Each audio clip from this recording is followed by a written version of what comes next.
Yeah, looking here. You find the link? No. Is Where would it would be? it be in your calendar at all? You have a calendar Oh, for the, yeah, maybe. you have your calendar up and might have the event there. At the meeting, there should be a Zoom link in the calendar invite.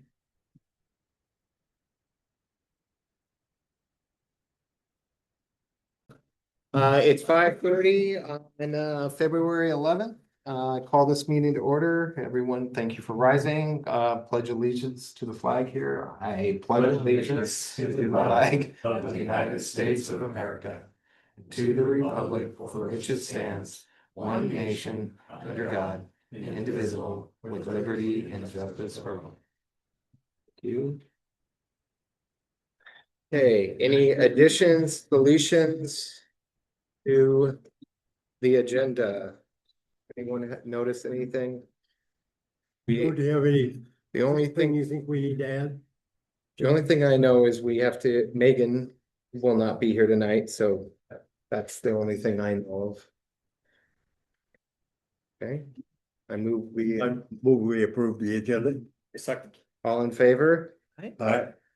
Okay, so opening comments. I just wanted to let everyone know,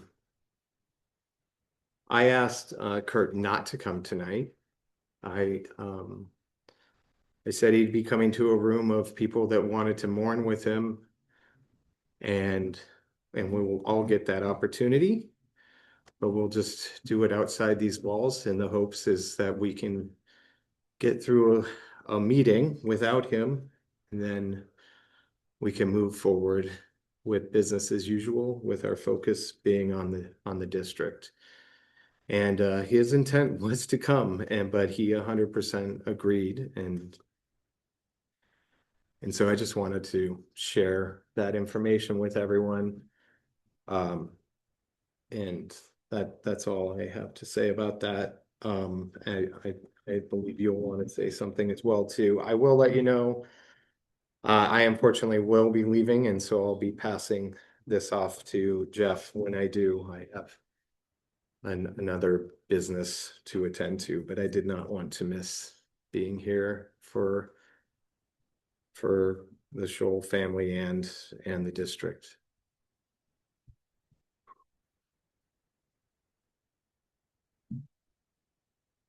You don't Public meeting? Yeah.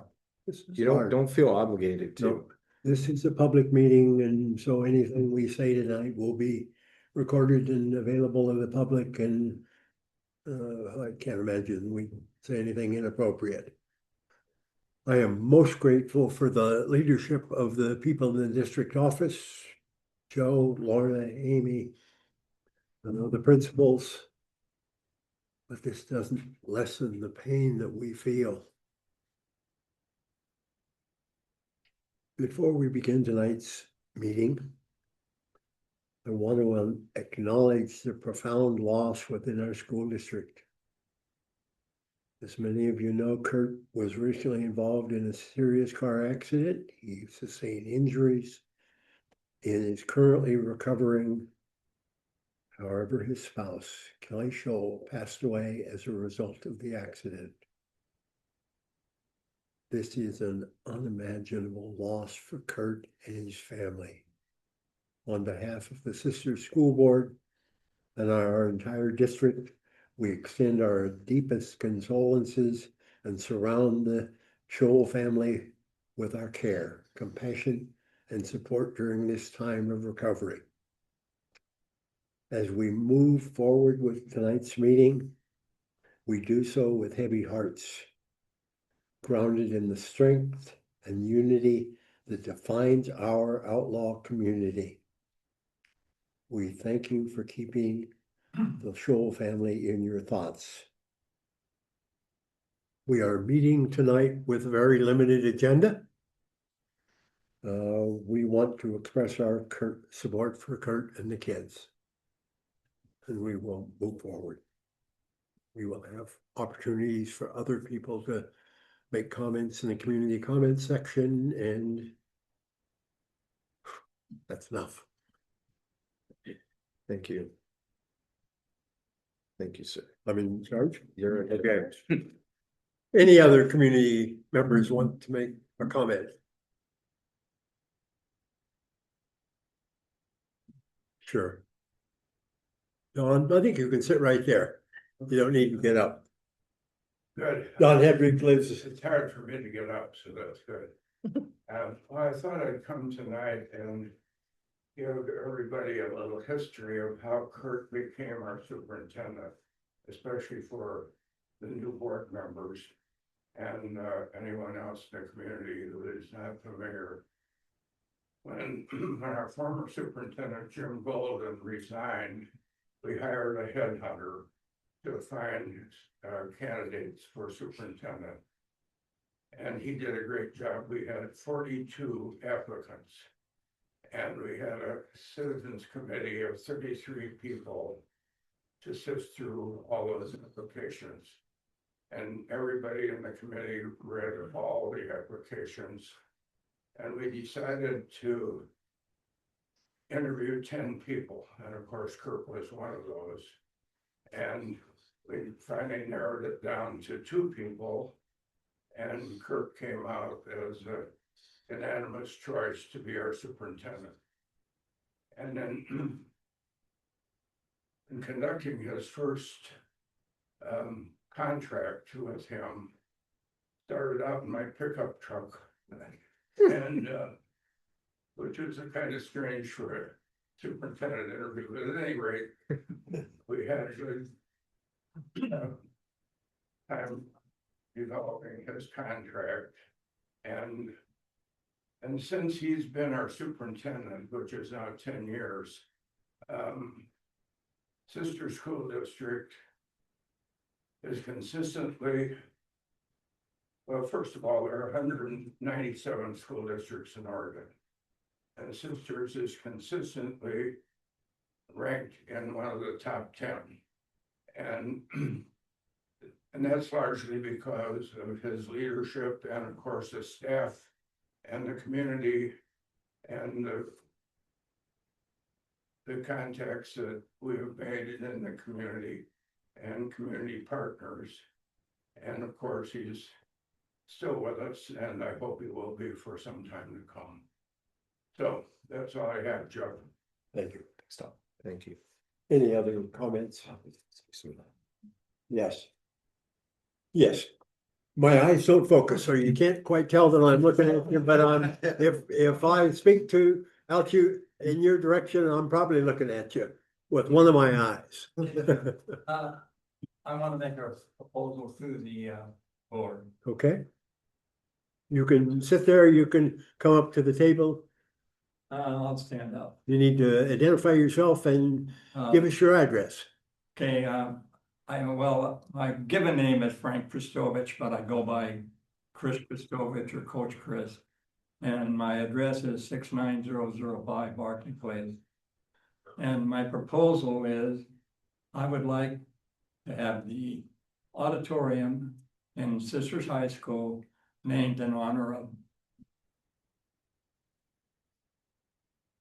Kelly. Bill Edwards. So, perhaps nobody here knows of Bill Edwards. You do? Just briefly. Nobody. Okay. So Bill Edwards came to Sisters in 1949. At the age of 24, he was the superintendent.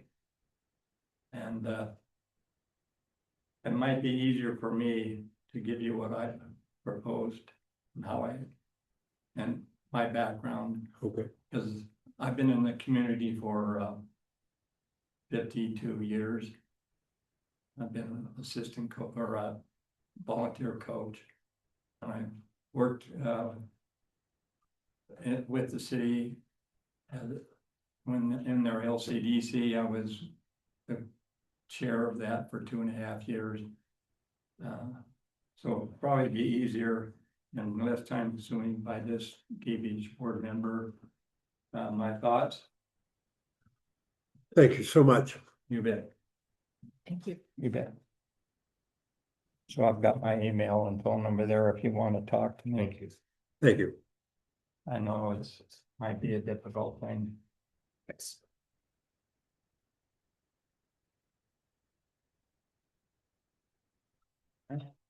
Anybody else have a comment?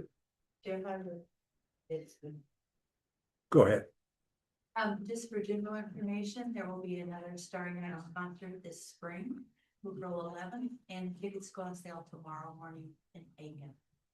Sisterstartingouts.org. And if you want to get a ticket, you better jump on 10 a.m. Last concert sold out in 6 minutes.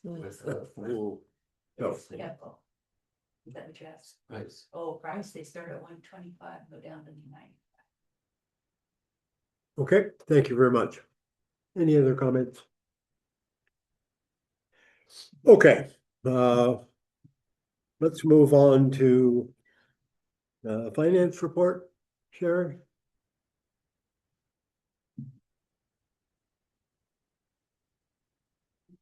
Well, there's not much change in my news. We're floating along, we'll make it through this year. We'll make it through next year too, so, nothing exciting in the board reports, nothing that is concerning or anything at this time, but if you have any questions, I'm happy to answer them.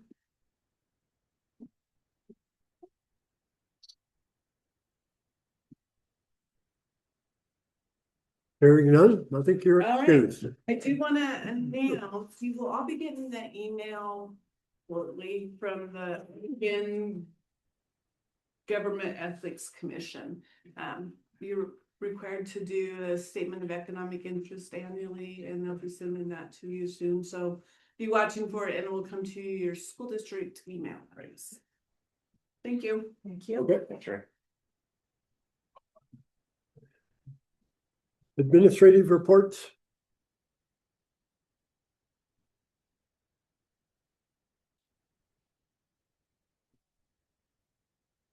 Evening, everybody. Justin.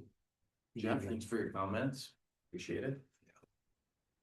No, tonight is kind of a, Can you give me thoughts for a sec? yep, I'm sorry to do that. I was gonna go ahead and share this with, there's a number of people with this. okay. I know tonight is a little, a lot unique. So from Megan wasn't able to be here, so we just wanted to share a little bit of positive news from the community of our Anxious Generation book study that we did. For those that haven't read that book or don't know a lot about it, just really talking about our young people growing up in the digital age. Gives research gives Okay. some ideas, and Megan and I's idea that we started last year when we were in Redmond is really just to open up a conversation with parents as they try to navigate raising kids in the digital world.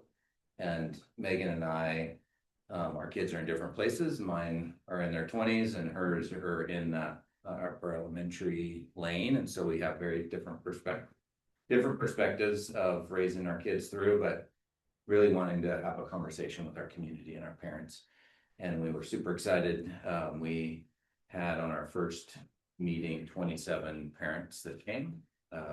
Just as a perspective, we had 7 last year in Redmond, and so we were super excited. So I'm just gonna quickly run through what we did, just so you get kind of a feel, just kind of talking about our kids. And I was laughing about my daughter who, one of the, I don't know what version of iPhone sitting there. I dug some picture out of her on the left with some little iPhone sitting there, and then Megan's kids on the right with their tablets. And so really, we just wanted to open a conversation with our community around the challenges of parenting in the digital age and let them know they're not alone. And oftentimes feel alone when I'm the only one that doesn't have a phone, or you're so mean because. So really wanting to open those conversations and give our family members some practical ideas from the conversation as well. So we had some norms of just, we wanted people to feel like this was not us trying to tell anybody how to parent. This is us sharing our own perspective as parents and really wanting, again, folks to learn from each other. And that we started the night out with just really something very simple and had let parents sit wherever they wanted. So there was a mixture of elementary and middle school parents that night.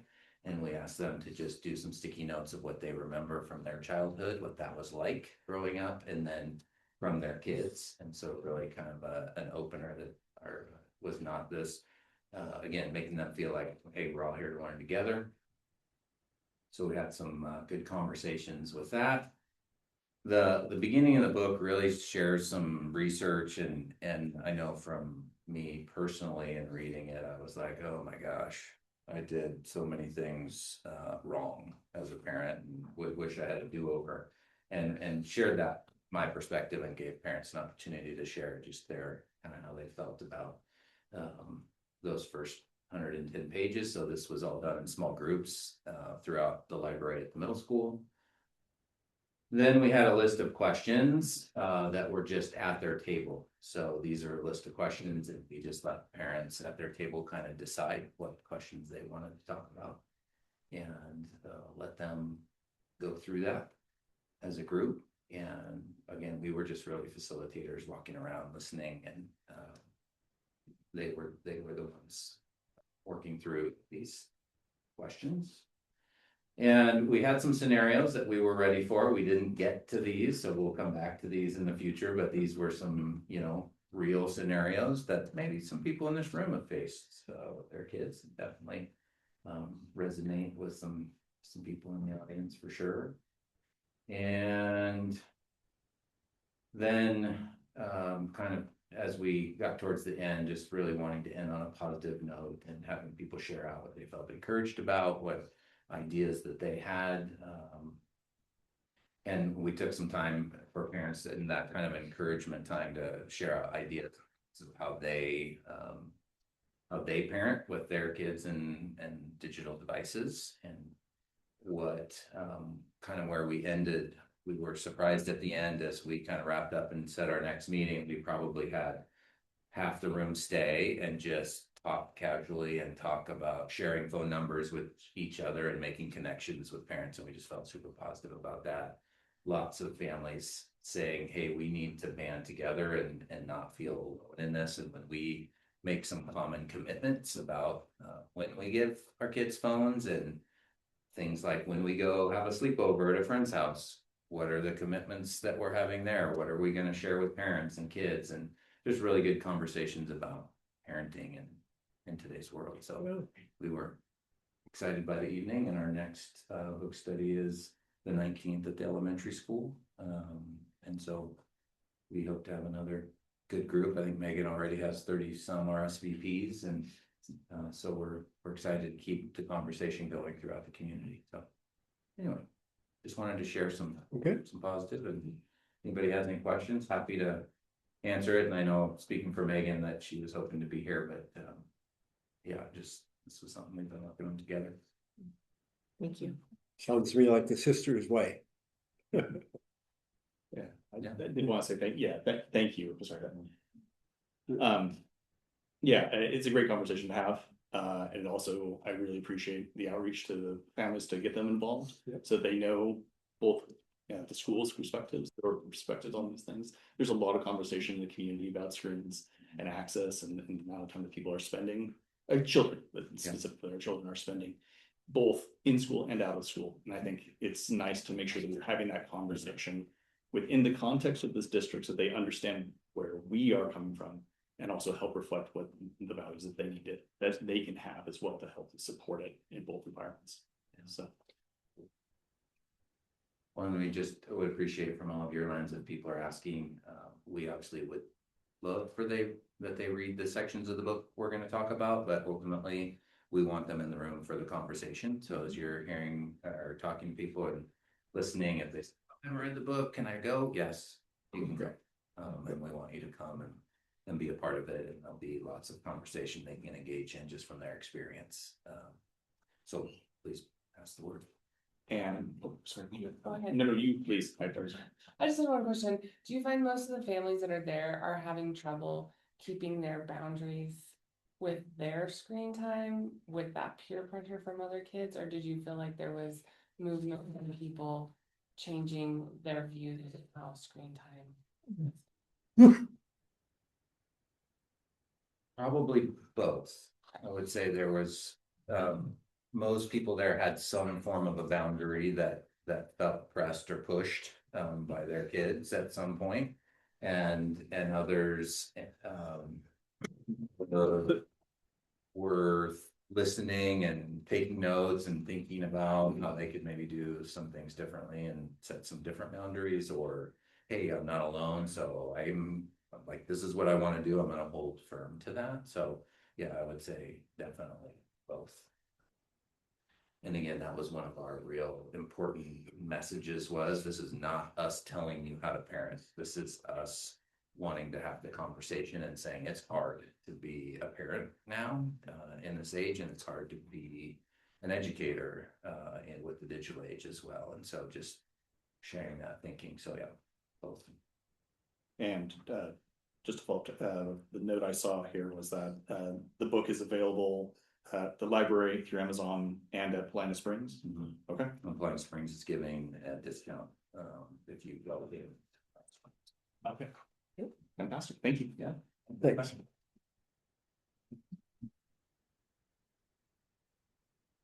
Good evening. No particular presentation today, just was gonna give a few updates on kind of where we're at in the year. And some, I guess, some celebrations as well. One of the things that kind of comes up around this time of the year is we get to engage with our well, some of us do all year, but our kids have had the opportunity over the last few weeks to engage with our partners at Sisters Grow. And so the scholarship application window opened in early January. We had an opportunity on the front end of that for all of our seniors to be together to kind of get a similar message and to get going the application. And then it closed up this last Friday, and then we'll be having our monthly meeting tomorrow to talk about what things look like in the way of the amount of kids that applied and that sort of thing. But just want to publicly acknowledge how important and how special it is that we have the partnership that we do with Grow and all they do for our students each year. Yeah, so more to come on that. We'll probably, once we get through the process and are coming down the stretch and we have our awards night and that kind of thing, we'll circle back on kind of some of the specifics about how many kids were impacted and that sort of thing. So and then the other thing I wanted to just check in on was our schedule at the high school in terms of how and when we collect our data has kind of been an evolving moving target over the last couple of years. But this particular month is go time for us. And so one of the reasons why it's a little bit more than previous years, I don't want to say crammed isn't the right word, but we had an extra week almost in this term relative to the other terms. And so we bumped some of our SBAC testing into this month. So coming up at the end of the month, we'll have our juniors are going to be doing state testing, and then our 10th graders will be taking the pre-ACT. And that's something that I think, if you recall from last year, we've been had a real good turnout on relative to some of the other tests that we've administered in the past. And so we're looking forward to, again, having a good participation rate for that one. And then the other piece is that our over the course of last year and this year, we've been slowly implementing iReady as or slowly rolling it out and kind of tweaking how we approach that. And this year, so all of our students will be taking the iReady test in English language arts and in math. And for the English language art kids, some of them will be taking it at the end of this term. And then for our math students, we're having them take it at the beginning of the B section for our pre-algebra and algebra kids. And then we'll have some end of the year data as well. That's just kind of a window into where we're at. Athletics winter season is winding down, and we've had some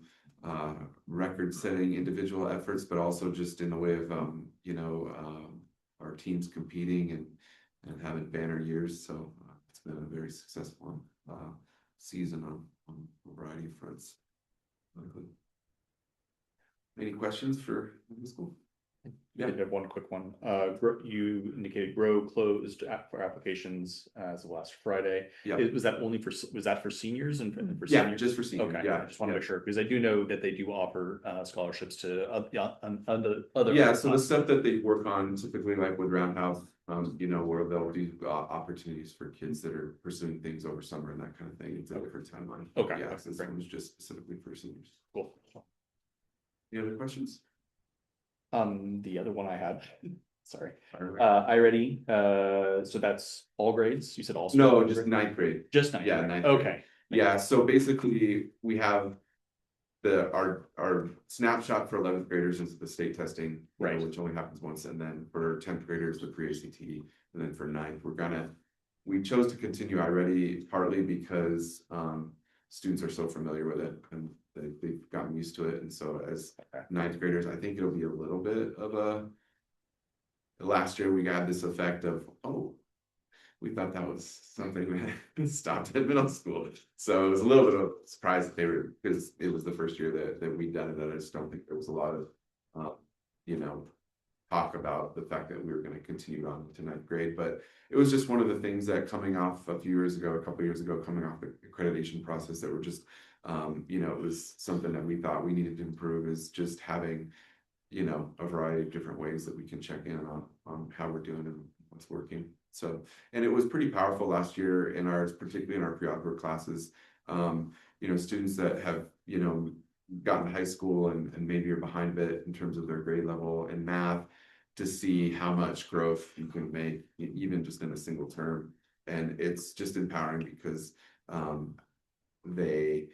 it's like for some students, you know, maybe not being a math kid is like an entrenched part of their sort of scholastic identity, and that to be true of anyone. We want people's horizons to stay broad and feel like they're capable and have options. And so when you have a class like that where you can see a lot of growth in one term and then they can see it, it can be pretty powerful. So Thank you. yep. Thank you so much.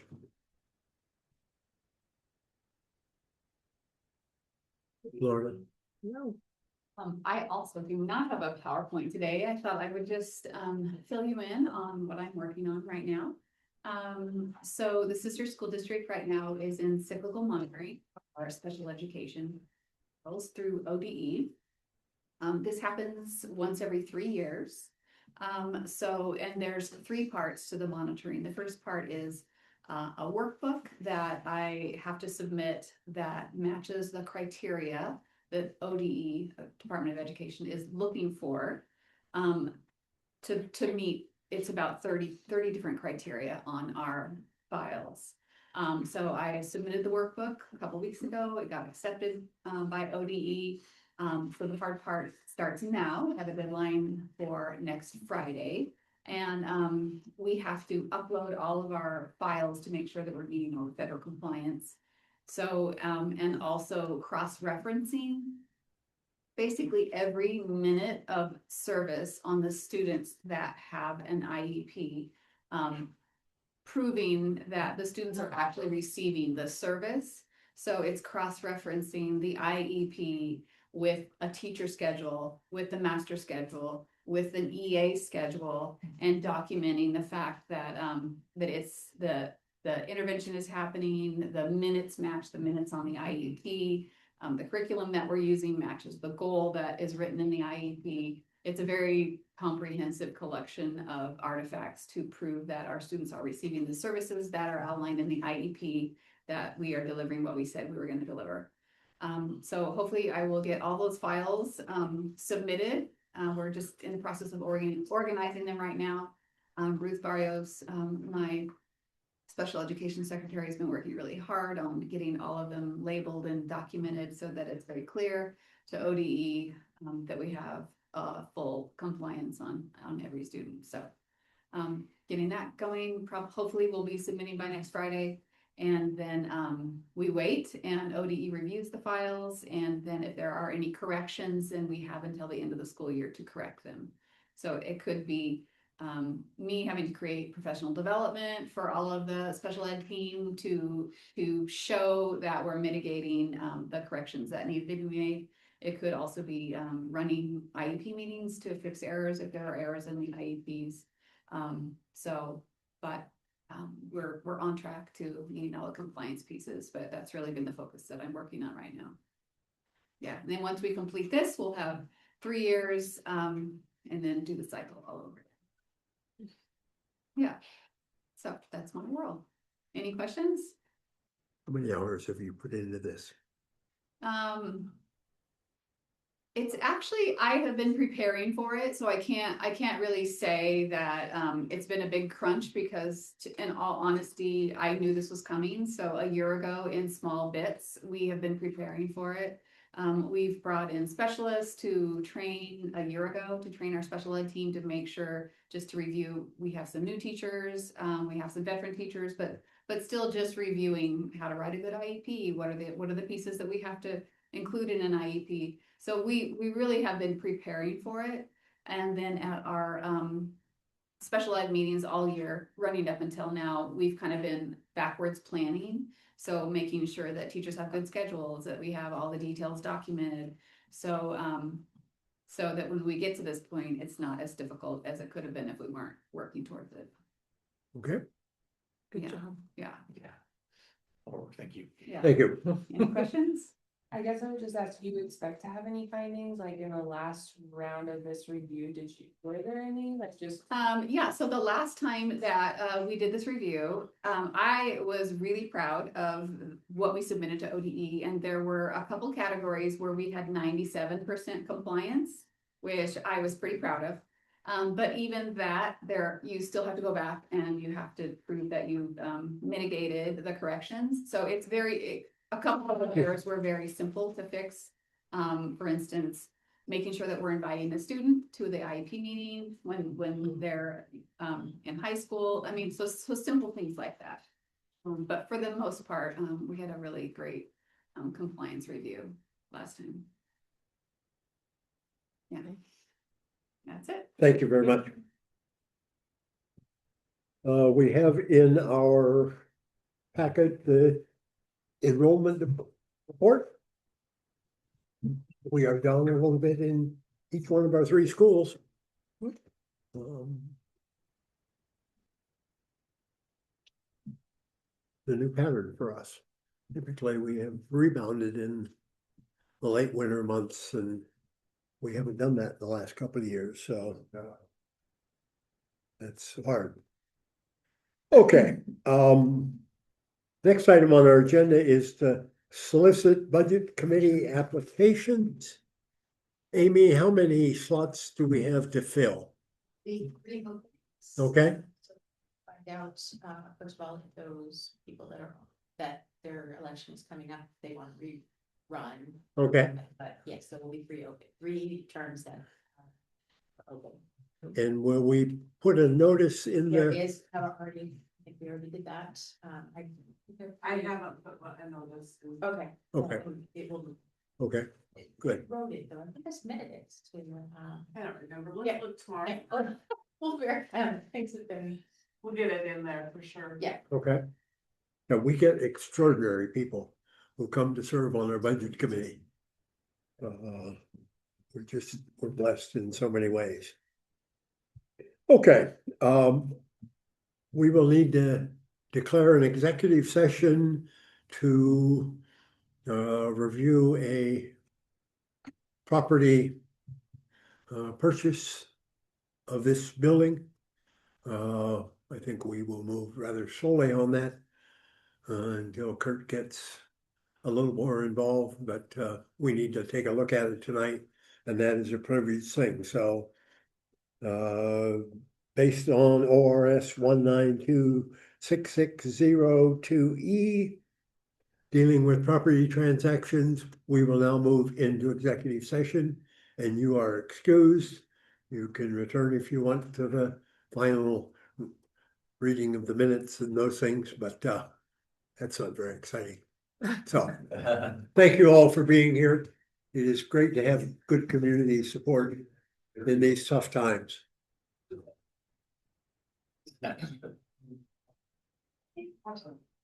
No recording. If we close the other people out, executive session and move to the consent agenda, which is a work session and a board meeting minutes. I have a motion to approve the consent agenda. I have one modification. Okay, good. In the work session, my name is misspelled. It's okay, superintendent evaluation process. The first paragraph of it's with a C instead of a K. But it happens all the time. Okay, That was the one thing that stood out to me immediately. with that adjustment, are we ready for a motion to approve the consent agenda? Second. We have a motion and a second. All those in favor say aye. Aye. Aye.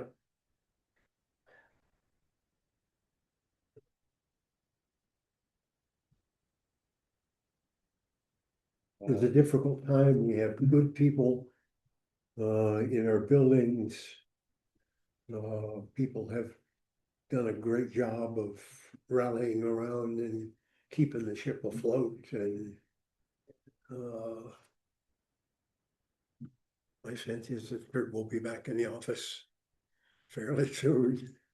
Maybe not on a full-time basis, but I think it will be good for him and good for the district to have him back in the district. Or just, yeah, I'm lying around. Yeah. Losing what you thought, oh, lady. Okay, let's then adjourn this meeting at Announcements. Huh? Announcements. announcements.